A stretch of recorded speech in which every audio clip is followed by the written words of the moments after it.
Gigi rusak parah? Gimana ya perbaikinya biar jadi sembuh dan bertahan lama sampai tua nanti? Hai, aku Dr. Yoga. Aku spesialis membedah gigi rusak, baik klik gigi, dan ortodontik. Klik kami memiliki lebih dari 6.000 review bintang 5 di Google. Yuk aku tunjukin kasusnya. Aku harap kalau kalian punya masalah yang sama, setelah nonton video ini, kalian jadi tahu perawatan yang baik itu seperti apa ya. Pasien datang dengan kondisi gigi yang rusak parah sekali. Dia ingin supaya giginya bisa utuh lagi dan nyaman dipakai makan sampai tua nanti. Sebelum mulai perawatan, aku periksa dengan teliti dulu kondisi giginya supaya bisa kasih perawatan yang terbaik. Setelah aku cek, ternyata syaraf giginya sudah infeksi sampai keluar nanah di gusi. Struktur giginya pun sudah banyak banget yang hilang karena dimakan kuman.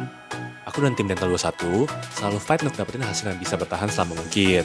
Karena kita percaya gigi itu penting banget buat kesehatan sehari-hari. Kalau rata-rata manusia bisa hidup sampai 80 tahun, kita mau coba fight biar giginya bisa bertahan sama itu. Masalahnya, pada gigi ini, kerusakannya sudah terlalu parah. Infeksi dan kehilangan struktur yang lebih dari setengah gigi membuat kemungkinan bertahan lama jadi sulit sekali. Aku bilang ke pasien, Pak, kita bakal usaha yang terbaik.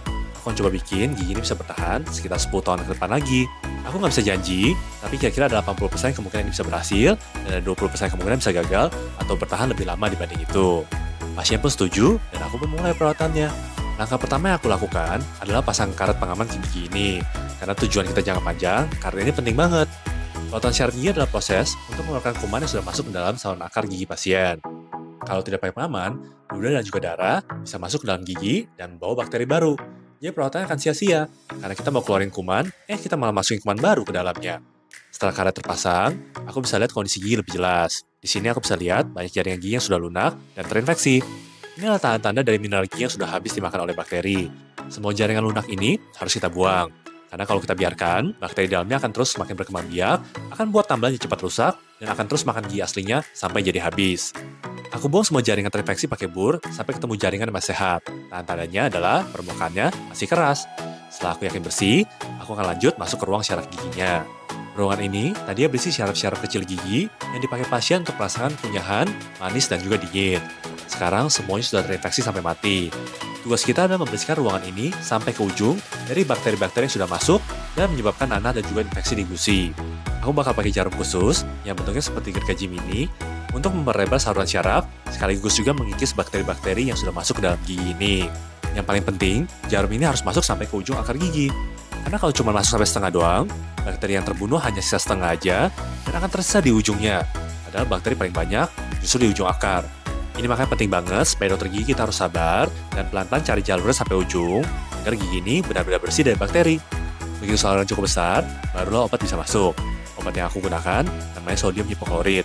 Cairan ini keras banget, yang fungsinya dia akan ngelarutin jaringan organik, yang artinya kuman-kuman dan sel syaraf yang terinfeksi akan larut oleh obat ini. Kuncinya adalah waktu dan juga pengulangan. Sodium hipoklorit yang tidak terganti secara berulang akan kehilangan efektivitasnya. Semakin lama dan semakin sering kita bilas pakai sodium hipoklorit ini, semakin banyak juga kuman yang akan mati. Biasanya paling minimal banget aku bilas giginya selama 15 menit dengan sodium hipoklorit supaya hasilnya maksimal. Bagian ini jujur sulit banget buat aku, karena ini lumayan ngebosenin. Kalian bayangin deh, aku harus nyuntikin obat ke gigi yang sama berulang-ulang selama 15 menit biar infeksinya mati semua. Tapi buat pasien nggak apa-apa, aku bakal ngelakuin dengan baik.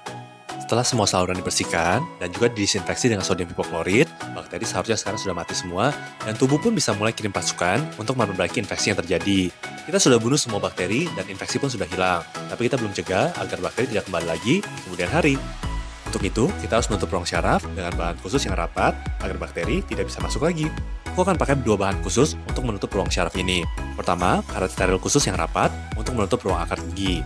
Kedua, semen bioseramik yang bisa mempercepat penyembuhan dan juga punya efek disinfeksi yang kuat agar bakteri tidak berkembang biak lagi dalam gigi ini.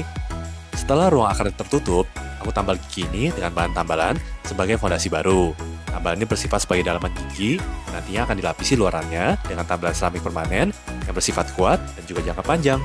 Di video berikutnya, aku bakal tunjukin proses pembuatan tambalan seramik permanen untuk gigi pasien ini, supaya giginya bisa dipakai makan yang enak lagi, semua keluhannya hilang, dan bisa bertahan lama banget. Dan mudah-mudahan sampai puluhan tahun ke depan. Semoga video aku share ini bermanfaat buat kalian ya. Kalau kalian suka videonya, kasih like buat aku. Thank you for watching. See you in the next video ya.